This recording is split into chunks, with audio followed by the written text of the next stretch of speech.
57 minutos pasan de las 9 de la mañana y empezamos con la música, obviamente, porque varias canciones de murga han quedado marcadas en la memoria de los uruguayos y les proponemos recorrerlas de alguna manera, esas letras que todavía cantamos. Recibimos a Martín Duarte, escritor y comunicador, que escribió el libro Una que sepamos todos, que justamente va por ahí, ¿no? Canciones que marcaron la historia de la murga en Uruguay. Bienvenido, Martín. Bueno, un gustazo estar con ustedes por acá. Buena mañana para todos.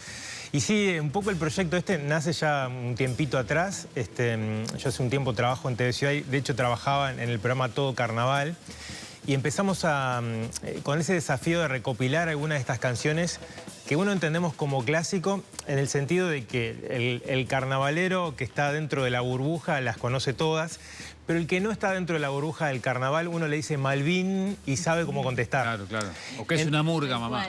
Por ejemplo, ¿no? Murga es el imán fraterno. Es encontrar esas canciones que en su mayoría, bueno, tienen como ese recorrido histórico y un anclaje histórico. Y la historia fue un poco contar, enumerar, es como muy, yo siempre lo digo en la introducción, es inabarcable muchas veces porque el carnavalero te dice, no, pero tendría que haber estado esta otra, o capaz que saca esta y pone esta otra.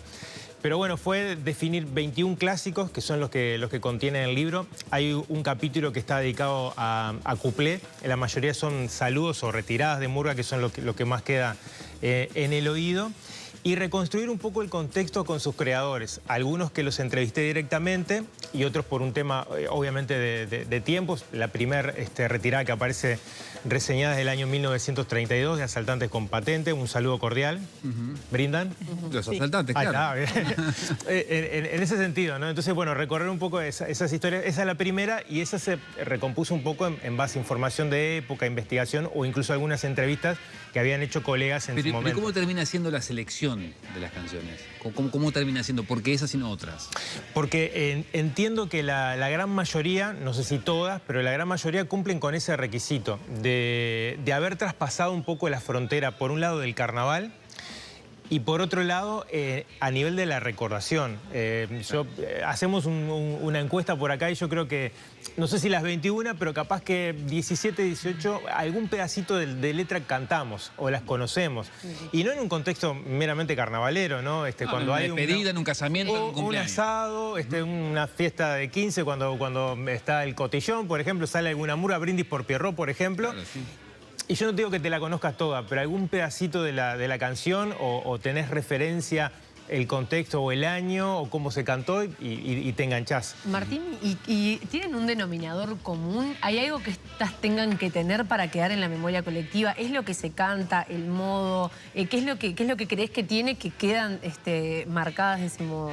Bueno, por ahí yo entiendo que dos factores. Uno, que la mayoría incluso de los entrevistados o los creadores de las canciones coincidían, es la musicalidad. ¿La marcha camión? La musicalidad o la melodía, la línea melódica que hay detrás. Por un lado, porque, y esto es en gran parte del libro, yo que estuve dirigiendo murga y siempre me gustó ver del carnaval, o por lo menos rascarle un poco la piel a las canciones y descubrir cuál es el tema original, porque históricamente el carnaval se basó en el contrafactum, que es utilizar una música preexistente, cambiarle la letra y llevarla a lo que es una pieza murguera. Y en este caso la mayoría de estas, hay algunas que son, cité por ejemplo Brindis por Pierrot, pero la mayoría son con músicas preexistentes y no música inéditas.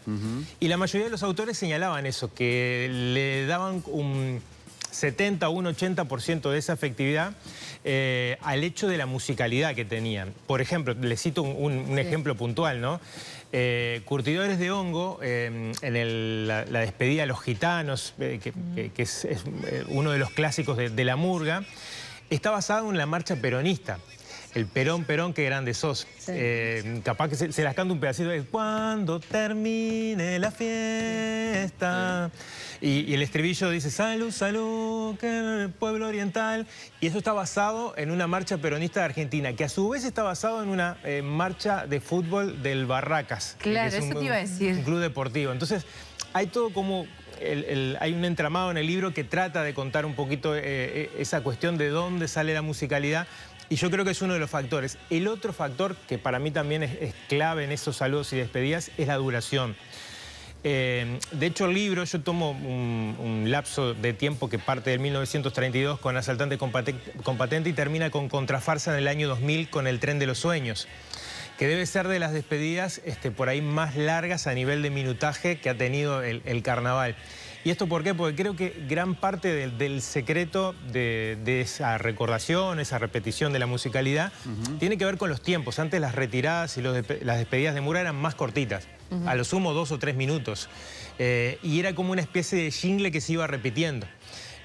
Y ahí podemos citar, no sé, Se van los patos, ¿no? Asaltantes. Pocas estrofas efectivas. Estrofas efectivas y que quedaban en la recordación y la gente se bajaba con eso. Jugarían el mismo rol que hoy tienen las bajadas en la murga. La murga hace como la despedida un desarrollo 7 o 8 minutos y capaz que el minuto y medio final o el 2 minutos es la bajada. Y era lo que la mayoría de los clásicos de antes duraban y por eso creo que el tema de la recordación y de que hayan pasado. ¿Y qué pasa con lo que se canta, lo que se dice? ¿A qué se le canta y qué es lo que genera mayor emotividad? ¿Es al barrio, es a la cultura? ¿Tiene que ver con digamos, el grito político, el contexto histórico? Yo creo que de estas canciones, de las que aparecen recopiladas en el libro, aparece mucho de la memoria barrial, por ejemplo, por citar una, el saludo a los barrios de la Reina de las Tejas, que es una de las que están dentro de la recopilación, pero también mucho de esa atmósfera carnavalera. De hecho, hay mucho de autorreferencia en la mayoría de los textos que hablan de la bohemia, que hablan de cómo eran los tablados de antes, ¿no? De esa cuestión de la familia con la silla. La memoria, ¿no? La memoria colectiva. Creo que en ese plano, y después, bueno, yo hacía referencia a un cuadro, hay algunas de los cuplés y retiradas señaladas que hacen referencia también a un periodo. Yo creo que hay algunos hallazgos también que tiene el libro a nivel periodístico que tiene que ver con la dictadura. Porque además de algunos cuplés que aparecen reseñados, está esa cuestión, por ejemplo, por citar otro de los ejemplos que hay en el libro, cómo la antimurga BCG, el Flaco Esmoris, tuvo que sentarse en una mesa de la dictadura, o sea, la mesa donde los libretistas tienen que ir con los textos para que sean aprobados, y bueno, cantarles un cuplé para tratar de convencerlos que él lo que estaba haciendo era ironizar. Por ejemplo, había un cuplé a la caca que aparece reseñado, y de la censura se tomaba como una ofensa, no se lo entendía. Esto incluso por la polémica que se ha generado hace algunos días, claro, vinculado al INAU. Bueno, cómo en aquel momento también los letristas debían enfrentarse a lo que eran ese tipo de comité y bueno, tratar de convencerlos de algunas cosas que eran bastante... en ese caso puntual de la BCG, buscar la vuelta por la ironía y no tanto por lo que era la postura política que muchas murgas asumían también en dictadura. Martín, ¿y cuáles son los letristas que más aparecen en este libro?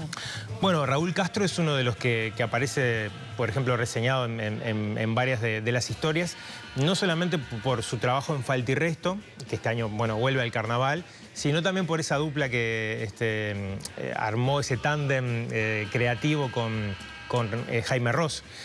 Por ejemplo, aparece reseñada Brindis por Pierrot, que el letrista no se olvide. También aparece otro de los temas que cantó Falta y Resto, pero en este caso con letra de Rosenkopf y música de Jaime, que es La despedida del Gran Tuleque, que fue una obra teatral y que después pasa al plano de la murga, ¿no? Entonces, bueno, La Falta es una de las que está también presente, pero bueno, con esa historia que recoge, bueno, la Milonga Nacional, Asaltantes con Patentes, Curtidores, bueno, hay una cantidad de murgas. ¿Y son todas letras que estuvieron en el concurso oficial o alguna estuvo por fuera? Bueno, hay pocas que están por fuera. Hay una que incluí porque me parece que la historia está buena y que no pertenece al carnaval, pero las mayorías fueron estrenadas al carnaval. Se dan dos hechos curiosos, por ejemplo, por citar dos canciones que seguramente conozcan. Una es Brindis por Pierrot y otra es Amor Profundo. El caso de Brindis por Pierrot se estrenó primero en televisión y después participó en carnaval. O sea, se estrenó en Telecataplum. en aquellos momentos el programa Telecataplum terminaba a fin de año, el 25 de diciembre, con un videoclip que empezaron a generar con músicos uruguayos. De hecho, el año anterior a estrenar Brindis por Pierrot, que fue en el 84, en el 83 estrenan Durazno y Convención. Jaime había vuelto del exilio y hacen como una especie de videoclip. De hecho, el videoclip que tiene Durazno y Convención fue ese que se grabó en Telecataplum, ¿no? Y al otro año se graba en el Club Congreso, allá en la calle Agraciada, el videoclip de Brindis por Pierrot, que se los ve a ellos, bueno, jugando el casín, pinta todo en una bohemia. Fue una grabación medio en tiempo récord, porque fue en 3 horas en la tarde. Tuvieron que ir al cantinero más temprano para abrir específicamente el lugar, porque ellos incluso tenían esa noche una actuación en Colonia, entonces tuvieron que hacer todo. Eso es lo mágico que tiene a veces la música y las creaciones, que vos decís, bueno, ves Brindis por Pierrot. De hecho, han venido de Argentina a analizar cinematográficamente las tomas, la penumbra que hay en el videoclip final. Y cuenta la historia que en realidad se les quemaron unos focos y terminaron con la última luz que le quedaba, de casualidad. Claro. Y se ve a lo último el Canario Luna tomándose una en el mostrador con la última luz que le quedaban, y la murga ya se había ido porque tenía una actuación en Colonia. Esa cosa que hay detrás del anecdotario que recoge mucho el libro. Y bueno, y la otra que le decía, Amor Profundo, Amor Profundo, que es un tema de Mandrake Wolf, lo estrena la murga La Gran 7 en el carnaval. Y luego pasa a ser conocido, primero lo graban los terapeutas y bueno, después lo hace más popular aún en la versión que graba Jaime Rossi, que interpreta el zurdo Bessi. Martín, por lo que estás contando, el raconto que estás haciendo, ¿tienen más impactos las versiones propias que las canciones o por ejemplo, las retiradas versionadas de versiones de otro autor, o no? Sí, en que en realidad es un recorrido por las originales. Pasa a veces que, por ejemplo, esta que te citaba, Amor Profundo, muchos capaz que desconocen, o a mí, yo aprendí mucho con este libro, ¿no? O en el caso de Brindis por Pierrot se daba esa curiosidad. Hoy sería impensado, por ejemplo, imagínense un conjunto de este carnaval que estrene una versión en televisión antes. Pero el fenómeno que se generó con el caso de Brindis por Pierrot, que se estrenó y aquí está su disco, lo pasaban pidiendo a toda hora. Cuando eso se estrena en diciembre, cuando llegó febrero, todo el mundo prácticamente conocía la canción. Era como ver a tu ídolo cantando en un tablado de punta de manga ese hit. Claro. Pero no, son todas las versiones estas, las originales, que aparecieron primero en carnaval y que luego se ramificaron o se diversificaron de alguna forma. ¿Y por qué no aparece ninguna en la Catalina, vos como creador? Bueno, esa es una linda pregunta. No lo de la Catalina, sino qué pasó después. Yo les contaba que el tramo del tiempo tomé hasta el 2000. No porque después no hayan aparecido clásicos, pero creo que a mí me resultaría, haciendo este ejercicio medio que ahora, ¿no? Porque de hecho, conversando con algunos amigos, se presentó eso, ¿no? Bueno, ¿cuáles serían los clásicos del 2000 al 2026, por ejemplo? Sí. Y yo no sé si encontramos clásicos o temas con esta impronta. Sí podrá haber alguna bajada, podrá haber algún cuplé que se recuerde más. El de la cucaracha me acuerdo, por ejemplo. A ver. Bueno, no. Pero digo, la canción cuando te va a gustar de la violencia, por ejemplo. Por ejemplo, claro. ¿No? Bueno, pero ahí más esa canción y no... Se da ese hecho, viste, que del plano del carnaval puede pasar al plano más de banda y capaz que quedan. A mí, por ejemplo, me pasa que el año 2007 de Falta y Resto, Anarquía, hay muchas canciones de ese espectáculo que fue completamente compuesto inédito en música y letra, que siguieron interpretando, por ejemplo, después Emiliano y el Zurdo. Hay una canción que es la de La Bajada, la que aparece en que Emiliano y el Zurdo siguieron cantando con su grupo y Cuatro en Línea también, y que se volvieron populares por ese hecho también, por la repetición y porque fueron tomados, por ejemplo, La Niebla de la Agárrate Catalina. Sí. Si bien no es una canción de asado, por todo lo que la connotación emotiva que tiene, es una canción preciosa, ¿no? Vidas Comunes, por ejemplo. Vidas Comunes también, sí, Cayó la Cabra. Para el segundo libro eso. Sí, Al Sur del Atardecer, el otro día me nombraban también como una canción, en este caso de Cayó la Cabra, que podría ser incluida, pero bueno... me parece que tienen otro tono y mantienen como un poco la estirpe más de los primeros años de la murga. Pero bueno, se puede hacer una segunda vuelta, una que sepamos dos. Bueno, y para conocer más hay que leer el libro, una que sepamos todos, ¿no? Que ya está a la venta. Martín Duarte, muchas gracias por haber venido a Arriba Gente. Muy amable, muchas gracias a ustedes. Un placer.